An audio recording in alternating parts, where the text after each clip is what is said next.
Connaissez-vous la cause de nos blessures ou du sentiment de manque, de séparation ou des fardeaux émotionnels stockés dans notre corps?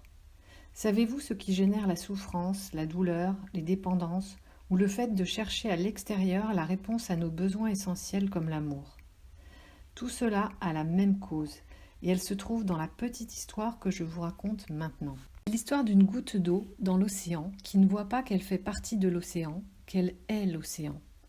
Elle se voit isolée, vulnérable et elle a peur de mourir, alors qu'elle est vaste et puissante comme l'océan. Cette histoire, c'est l'histoire de nous, êtres humains, inconscients de notre source et de notre essence.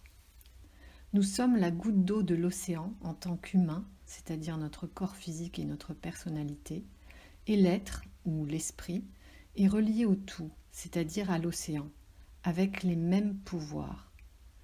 L'être, on peut aussi l'appeler le soi, l'essence, la présence, notre vraie nature, le maître intérieur ou la conscience supérieure. Cette inconscience, ou la croyance erronée d'être séparé et isolé, est la cause de tous nos problèmes. Et tout commence dès notre enfance, parce que nous portons dans nos gènes l'illusion de séparation de notre source. L'être humain est inconscient de sa vraie nature depuis des millénaires. Nous héritons de cette croyance, elle est inscrite en nous.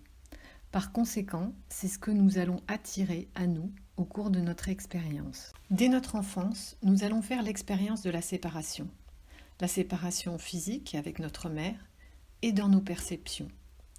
Ces impressions de séparation prennent diverses formes, comme l'abandon, le rejet, l'injustice, la trahison ou l'humiliation. Ce sont les 5 blessures principales et elles matérialisent toutes un sentiment de séparation. On parle de sentiment, de perception ou d'impression de séparation parce qu'un nouveau-né ou un enfant de 6 mois, entouré de ses 2 parents, recevant tout l'amour dont il a besoin, peut sentir ou percevoir un sentiment d'abandon, par exemple, lorsqu'il est confié à une nourrice ou lorsqu'on l'emmène à la crèche pour la première fois. Dans certains cas, ce sentiment de séparation peut se concrétiser dans nos propres expériences. Par exemple, un enfant qui est abandonné à la naissance, ou bien un enfant qui perd un parent de manière prématurée. Qu'elles soient réelles ou simplement ressenties, nos blessures nous ramènent toutes à la séparation de notre source, de notre vraie nature. Et toute notre vie, nous allons attirer ces mêmes blessures jusqu'à ce que nous en prenions conscience. Nous attirons l'abandon, le rejet ou l'injustice parce que c'est l'énergie, c'est la fréquence que nous portons en nous à notre insu. C'est ce qui est inscrit en nous avant notre naissance et après notre naissance dans nos expériences et nos perceptions.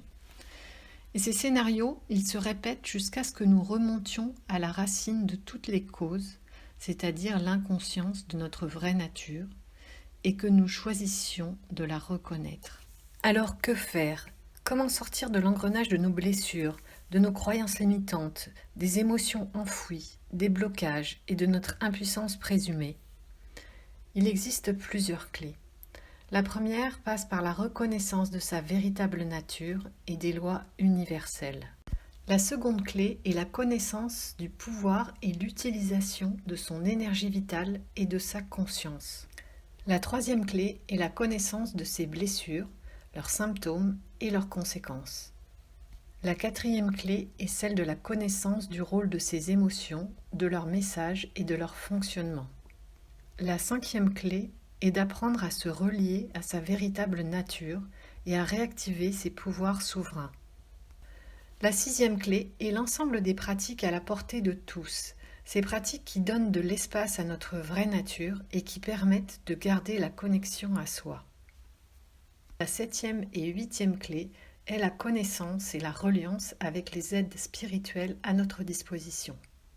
Ce sont ces 8 clés que je vous propose de découvrir en détail dans le livre numérique Éveil et Ascension pour à la fois vous accompagner sur votre propre chemin d'éveil et pour découvrir et vivre votre souveraineté.